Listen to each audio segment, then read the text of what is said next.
আসসালামু আলাইকুম ওয়া রাহমাতুল্লাহি ওয়া বারাকাতুহু। দিনী মুসলমান ভাই বোনদের জন্য স্বাগতম Z24 চ্যানেলের পক্ষ থেকে। আমাদের আলোচনা গুরুত্ব বিষয় পবিত্র রমজানুল মাস শেষ হওয়ার পরে মহান গুরুত্বপূর্ণ দিন ঈদের দিনের জন্য সুন্নাতের মধ্য থেকে 13টি সুন্নাত, যেই সুন্নাতগুলো আল্লাহ রসুল ঈদের দিনে পালন করতেছিলেন। ঈদের দিনে 13টি সুন্নাত যাহা রসুল সাল্লাল্লাহু আলাইহি ওয়া আলিহি ওয়াসাল্লামের পক্ষ থেকে আমাদের মুসলমানের প্রত্যেকটা মুমিন বান্দাদের উপর কর্তব্য অপরিহার্য।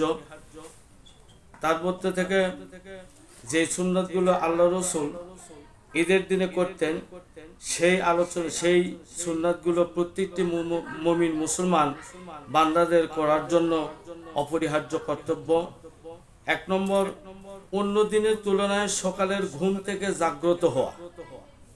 অন্য দিনের তুলনায় সকালের ঘুম থেকে জাগ্রত হওয়া। 2 নম্বর, মেসওয়াক করা। 3 নম্বর, গোসল করা। 4 নম্বর, শরীয়ত সম্মত সাজসজ্জত করা।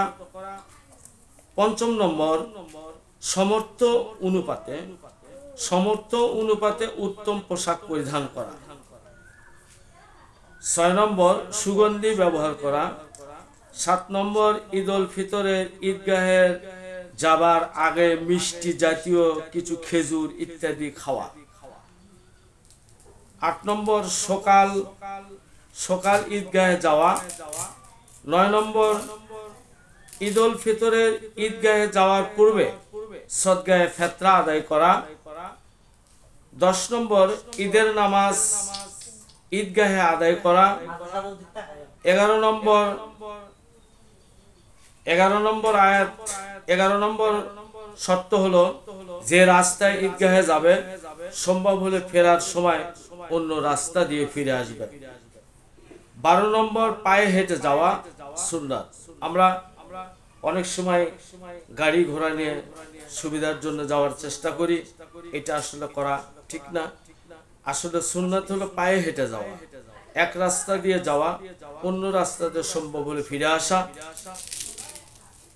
13 নম্বর হলো ঈদ উল ফিতরে ঈদগাহে যাবার সময় আস্তে আস্তে এই তাকবীর পড়তে থাকা, আল্লাহু আকবার, আল্লাহু আকবার, লা ইলাহা ইল্লাল্লাহু, আল্লাহু আকবার, আল্লাহু আকবার, ওয়ালিল্লাহিল হামদ।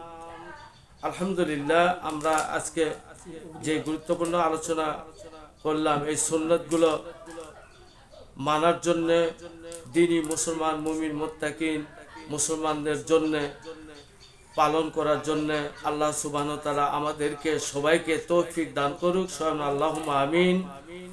আসসালামু আলাইকুম ওয়া রাহমাতুল্লাহি ওয়া বারাকাতুহু।